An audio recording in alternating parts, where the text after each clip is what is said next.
નમસ્કાર વિદ્યાર્થી મિત્રો, ગુજરાતી યુટ્યુબ ચેનલમાં આપ સૌનું સહૃદય હાર્દિક સ્વાગત છે। વિદ્યાર્થી મિત્રો, આજે આપણે આ વિડીયોની અંદર ગુજરાતીમાં શબ્દોને જ્યારે આપણે ખોટી રીતે છૂટા પાડીએ છીએ ત્યારે એમાં ભાષાકીય અશુદ્ધિ જન્મે છે। ક્યારેક એના અર્થમાં આખું પરિવર્તન થઈ જાય છે, અર્થ આખો બદલાઈ જાય છે।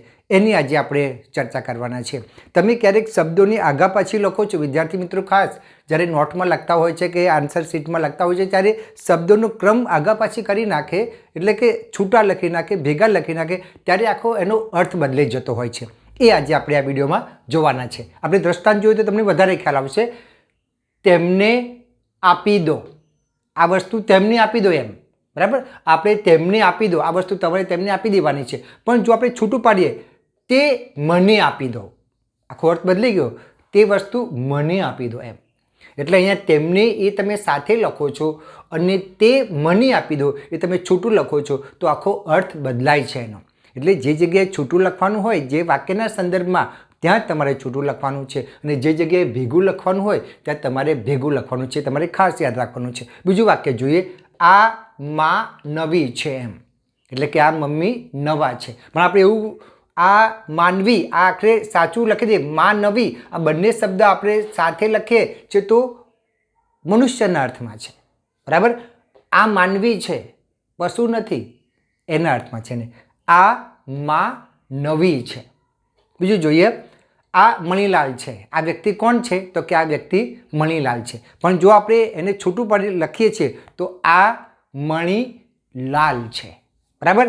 આ મણી લાલ છે, એટલે આ મણી જે છે એ કેવા રંગનો છે? તો કે લાલ રંગનો છે। જોયું, અહીંયા છૂટું પાડવાથી મણીલાલ જે શબ્દ છે એ છૂટું પાડવાથી આખો એનો અર્થ બદલાઈ જાય છે। બીજું વાક્ય જોયું, આદેશને માન આપવું જોઈએ, બરાબર? આપણને આપણા ઉપરી અધિકારી જે આદેશ આપે એને આપણે માન આપવું જોઈએ, પણ આપણે જો એને છૂટું પાડીએ છીએ, આ દેશને માન આપવું જોઈએ, આ દેશ, તમે જે દેશમાં રહો છો એને તમારે માન આપવું જોઈએ।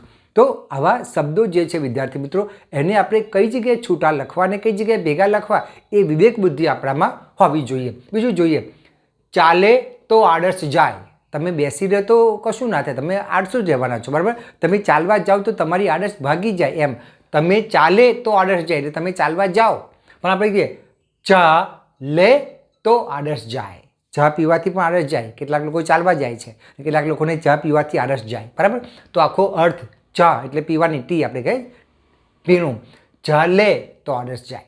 બીજું જોઈએ, કમલેશ આજ પેન લાવશે, 2 દિવસ તેની પાસે પેન મંગાવું છું, પેન લાવતો નથી, તો કમલેશ આજ પેન લાવવાનો છે। હવે જો આપણે છૂટું પડે તો કમલેશ આજ પેન લાવશે, કમલેશની પાસે મેં સહીવાળી પેન મંગાવી છે એટલે આ જ પેન લાવશે, બીજી નહીં લાવવાનો।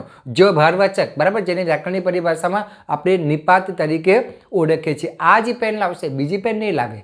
જોયું ને? એટલે આ આખો અર્થ એનો બદલાઈ જાય છે વિદ્યાર્થી મિત્રો, બરાબર? આપણે જોઈએ, બાબા અહીં આવ જોઈએ, નાનો છોકરો હોય તો આપણે કહીએ બાબા અહીં આવ એમ, બરાબર?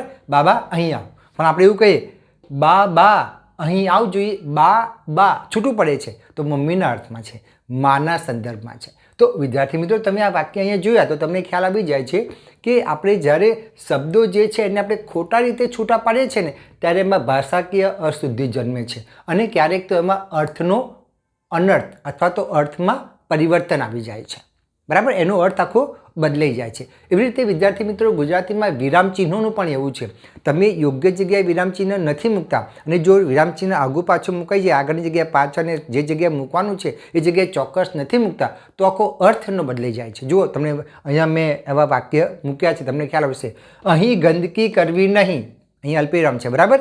કરનારને સજા થશે, ચોખ્ખું વાક્ય લખ્યું છે, અહીં ગંદકી કરવી નહીં, અલ્પવિરામ, કરનારને સજા થશે, અહીંયા તમે ગંદકી કરશો તો તમને સજા થશે, પણ આ નહીંની જગ્યાએ જો આ અલ્પવિરામ છે એને આપણે અહીંયા કરવી જગ્યાએ મૂકી દઈએ ને તો આખો અર્થ બદલાઈ જાય છે। જુઓ, અહીં ગંદકી કરવી, અહીં ગંદકી કરો, નહીં કરનારને સજા થશે, અહીં ગંદકી કરો, તમે નહીં કરો તો સજા થશે। જોયું, આખો અહીંયા વિરામચિહ્ન નહીંની જગ્યાએ આપણે અહીંયા કરવી આગળ મૂકીએ છીએ તો આખો એનો અર્થ વિદ્યાર્થી મિત્રો બદલાઈ જાય છે। એટલે આપણે જ્યારે પરીક્ષામાં આમ અજાણતાથી ગમે તે જગ્યાએ આપણે ગમે તેમ વિરામચિહ્નો મૂકી દઈએ, ચાલે નહીં, આખો એનો અર્થ બદલાઈ જાય છે વિદ્યાર્થી મિત્રો, આ ખાસ તમારે યાદ રાખવાનું છે। બીજું વાક્ય એના જેવું જ છે, ચોરી કરવી નહીં, ચોરી નહીં કરવાની પરીક્ષા, બરાબર? ચોરી કરવી નહીં, અહીંયા અલ્પવિરામ છે. કરનારને સજા થશે. જો કોઈ ચોરી કરતા પકડાશે, ચોરી કરનારને સજા થશે. પણ એ જગ્યાએ ચોરી કરવી આગળ આપણે અલ્પવિરામ મૂક્યો છે. ચોરી કરવી નહીં કરનારને સજા થશે. જોયું, આખો એનો અર્થ બદલાઈ જાય છે. તો વિદ્યાર્થી મિત્રો, આપણને ખબર હોવી જોઈએ કે કઈ જગ્યાએ કયું વિરામચિહ્ન મૂકવાનું છે અને ક્યાં મૂકવાનું છે. વિરામચિહ્ન ક્યાં મૂકવાનું છે એનું આપણને પૂરેપૂરું ભાન હોવું જોઈએ, આપણે સભાન હોવા જોઈએ, નહીં તો આખો એનો અર્થ બદલાઈ જશે. આ બે દ્રષ્ટાંતો તમારી સામે મેં મૂકેલા છે. તો વિદ્યાર્થી મિત્રો, આ વિડીયોમાંથી આપને ઘણી ઉપયોગી માહિતી પ્રાપ્ત થઈ હશે.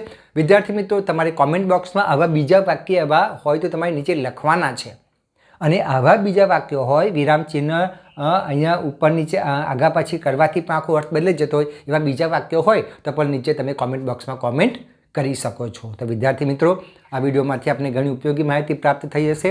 ગુજરાતી વ્યાકરણને લગતા આવા અવનવા વિડીયો માટે તમારે મારી ચેનલને શેર કરવાની, લાઇક કરવાની અને સબસ્ક્રાઈબ કરવાનું ભૂલતા નહીં. તો અહીંયા મારો વિડીયો પૂર્ણ કરું છું. ફરી વખત આવા બીજા મજાના નવા ટોપિક સાથે મળીશું. ત્યાં સુધી આપની રજા લો. આવજો મિત્રો, આવજો.